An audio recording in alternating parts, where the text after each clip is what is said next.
Hello dear students, education with Poonam ma'am channel में आपका स्वागत है। आज इस लेक्चर के अंदर हम जो लाइब्रेरी के महत्वपूर्ण पर्सन हैं उसके बारे में डिस्कस करेंगे। तो ये बहुत ही महत्वपूर्ण लेक्चर है, आप एंड तक इसको वॉच कीजिए, जिससे आपके जो ये क्वेश्चन है ये अच्छे से तैयार हो जाएंगे और एग्ज़ाम के अंदर आपको बहुत ही फ़ायदा होगा। तो जो पहला क्वेश्चन है वो है, किसने कहा था कि वह पुस्तकालय जिसका दायित्व भावी जनता के उपयोग के लिए देश की लिखित कृतियों का संग्रह और संरक्षण करना है, राष्ट्रीय पुस्तकालय है? Doctor Ranganathan, Keshavan, Henry Fayol, Peter Drucker. तो किसने कहा था कि वह पुस्तकालय जिसका दायित्व भावी जनता के उपयोग के लिए देश की लिखित कृतियों का संग्रह और संरक्षण करना है, राष्ट्रीय पुस्तकालय है? तो यह कहा डॉक्टर रंगनाथन ने। नेक्स्ट है, बौद्धिक संपदा अधिकारों की प्राप्ति हेतु पेरिस अभिसमय का आयोजन किस वर्ष किया गया था? तो बौद्धिक संपदा अधिकारों की प्राप्ति हेतु पेरिस अभिसमय का आयोजन किस वर्ष किया गया था? 1883, 1910, 1948, 1886। तो बौद्धिक संपदा अधिकारों की प्राप्ति हेतु पेरिस अभिसमय का आयोजन किस वर्ष किया गया था? तो ये किया गया था 1883 के अंदर। नेक्स्ट है, सन 1886 में आयोजित वर्ण अभिसमय की संरक्षित विशेष सामग्री में जो शामिल है उसे चुनिए। साहित्यिक रचनाओं का संरक्षण, कलात्मक रचनाओं का संरक्षण, ए और बी दोनों, कोई नहीं। तो सन 1886 में आयोजित वर्ण अभिसमय की संरक्षित विशेष सामग्री में जो शामिल है उसे, तो जो ए और ब है वो दोनों सही है। साहित्यिक रचनाओं का संरक्षण, कलात्मक रचनाओं का संरक्षण। नेक्स्ट है, बौद्धिक संपदा के क्षेत्र में कार्यरत अंतर्राष्ट्रीय संगठन है? इम्फाल, विश्व बौद्धिक संपदा संगठन, ILA, राष्ट्रीय पुस्तकालय संघ। तो बौद्धिक संपदा के क्षेत्र में कार्यरत अंतर्राष्ट्रीय संगठन है विश्व बौद्धिक संपदा संगठन। नेक्स्ट है, निम्नलिखित में से 14 जुलाई 1967 को स्वीडन के राजधानी स्टॉकहोम में स्थापित संगठन है? विश्व बौद्धिक संपदा संगठन, ILA, राष्ट्रीय पुस्तकालय संघ, इफ्ला। तो निम्नलिखित में से 14 जुलाई 1967 को स्वीडन की राजधानी स्टॉकहोम में स्थापित संगठन है, तो वो है विश्व बौद्धिक संपदा संगठन, वीपो। नेक्स्ट है, संयुक्त राष्ट्र संघीय प्रणाली का अंग किस वर्ष बना था? 1974, 1933, 1931, 1956। तो संयुक्त राष्ट्र संघीय प्रणाली का अंग किस वर्ष बना था? 1974।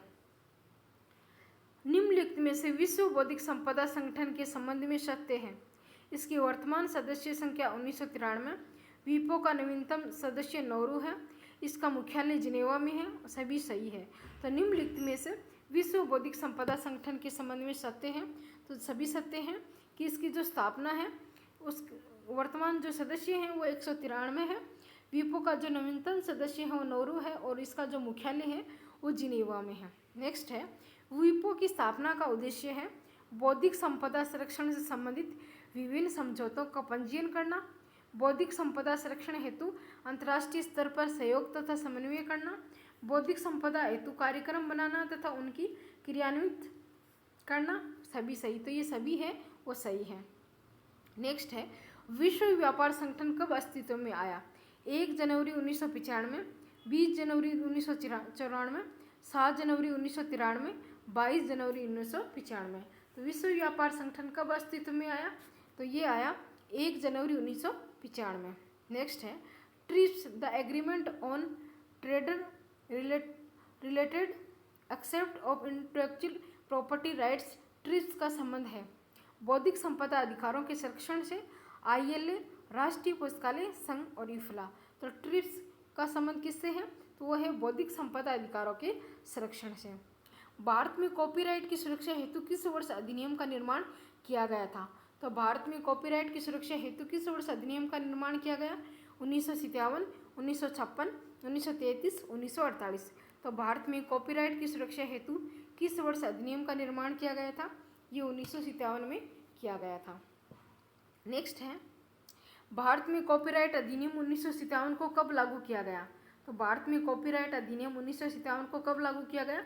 21 जनवरी 1958, 29 जनवरी 1957, 22 फरवरी 1977, 3 फरवरी 1943। तो भारत में कॉपीराइट अधिनियम 1957 को कब लागू किया गया? यह 21 जनवरी 1958 को लागू किया गया। भारत में कॉपीराइट एक्ट को डिजिटल रूप किस वर्ष प्रदान किया गया?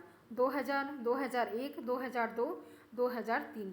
तो भारत में कॉपीराइट एक्ट को डिजिटल रूप किस वर्ष प्रदान किया गया?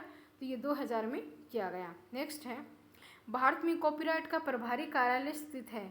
कोलकाता, नई दिल्ली, नागपुर और मद्रास। तो भारत में कॉपीराइट का प्रभारी कार्यालय है वो कहाँ स्थित है? तो ये नई दिल्ली के अंदर स्थित है। तो डियर स्टूडेंट्स, ये था हमारा आज का लेक्चर। आपको आज का लेक्चर कैसा लगा कमेंट करके ज़रूर बताएं। आप मेरे channel education with Poonam ma'am को सब्सक्राइब कीजिए, शेयर कीजिए और लाइक कीजिए। और मैं अनअकैडमी पे भी एजुकेटर हूँ, तो आप मुझे अनअकैडमी पे भी फॉलो कीजिए। तो आज के लिए इतना ही। Thank you.